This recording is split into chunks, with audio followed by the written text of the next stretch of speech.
The ninja ranking system isn't just a corporate ladder. It is a military hierarchy forged during the Warring States period to transition clans into organized states. While the Hidden Leaf sets the standard most people think of, the system varies drastically across the continent depending on a village's culture, geography, and political stability.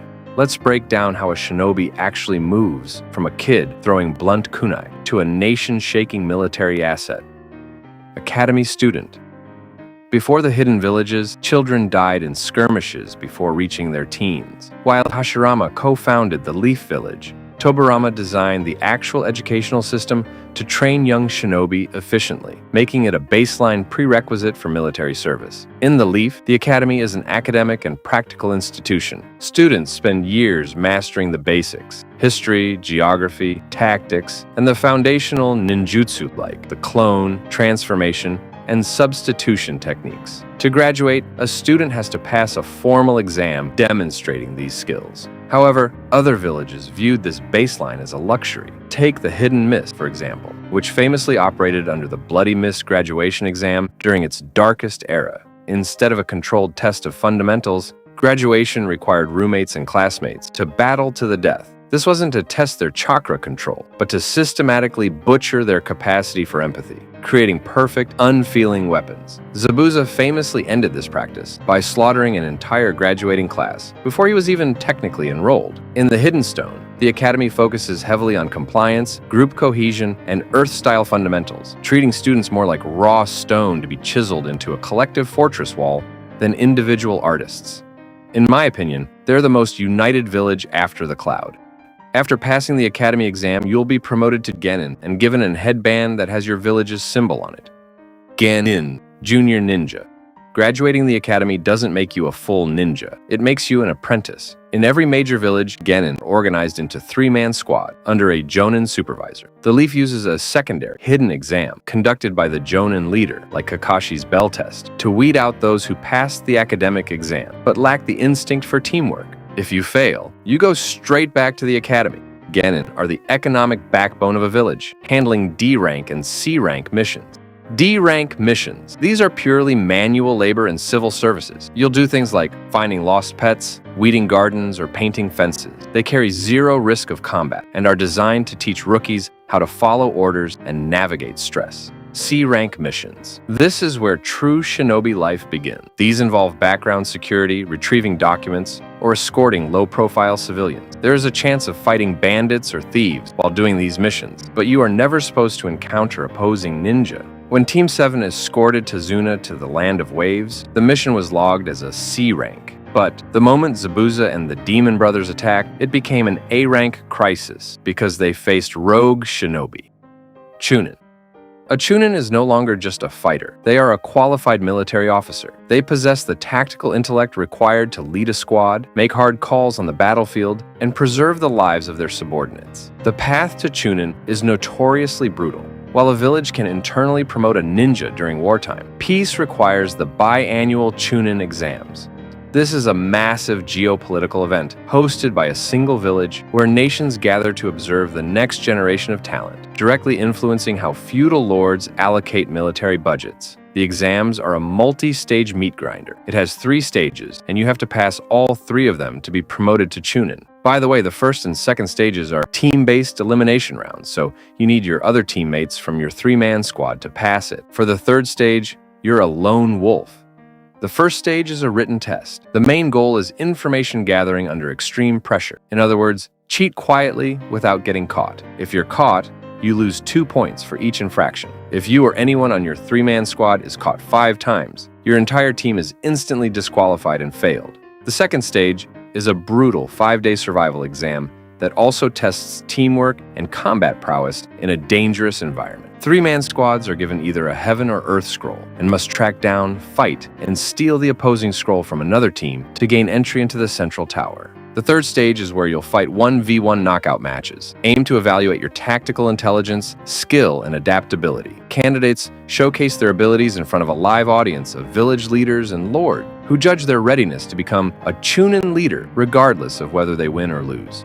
The Hidden Sand has historically run exams that emphasize survival in barren, waterless expanses, testing a ninja's sheer endurance and resource conservation. Once you pass these exams, you'll be promoted to Chunin and given a flak jacket. Now, your responsibilities shift completely. Chunin handles C-rank and B-rank mission. B-rank mission. These involve high-stakes espionage, tactical assassinations, or escorting high-profile targets, where combat with enemy ninja is actively anticipated. Shikamaru was promoted to Chunin immediately after the Leaf invasion because he demonstrated the exact trait a Chunin needs: the wisdom to call off a pursuit when survival odds drop to 0. Special Jonin, the elite specialists. This rank is often misunderstood. A Special Jonin is a ninja who is a master at only one specific elite skill, but they don't have the overall skills needed to lead standard ninja squads. They are only called in as specialists for specific tasks. Ibiki Marino is a Special Jonin because his mastery of interrogation and psychological torture is unmatched, but you wouldn't assign him to lead a frontline reconnaissance squad like Kakashi or Asuma. Now, some of these Special Jonin also include people like Hayate, Anko, Genma, Raido, Ebisu. The list goes on. They carry out B-rank and A-rank missions that align precisely with their unique skill sets. In villages like the Cloud, Special Jonin are often experts in tracking, sealing techniques, or managing the specific logistics of their heavy lightning-based artillery squads. Jonin, Elite Ninja. Jonin are the elite military commanders of a hidden village. To achieve this rank, you must be recommended by your peers, like colleagues or other experienced Jonins, approved by the village council, and demonstrate complete mastery over at least 2 natures of chakra, highly advanced taijutsu, and complex tactical strategy. A Jonin is expected to operate independently in the darkest corners of the world, or lead entire divisions during a world war. They are entrusted with the training of Genin squads, passing down the village's ideology and combat doctrines. Neji Hyuga, Kakashi Hatake, Minato Namikaze, the Sanins, Might Guy, and Asuma Sarutobi are classic examples of this tier. People capable of altering the landscape of a localized battle by themselves. Jonin exclusively handle A-rank and S-rank operations. The most dangerous missions. A-rank missions. These involve major geopolitical security, capturing rogue ninja, or defending against village-wide threats. S-rank mission. These are reserved for world-altering tasks. Assassinating a rogue feudal lord, capturing an Akatsuki member, or transporting a Jinchuriki. The pay is immense, but the mortality rate is low. Anbu Black Ops. The Anbu Black Ops operate entirely outside the standard ranking system. They report directly to the Hokage, serving as their personal hand, eye, and blade. Anbu discard their names, their identities, and their pasts, wearing porcelain animal masks to ensure their actions can never be officially tied to the village administration. Anbu are selected from the finest Chunin and Jonin based on their capacity for absolute ruthlessness and clinical efficiency. It's not something you can apply to. You'll be watched and you'll be chosen.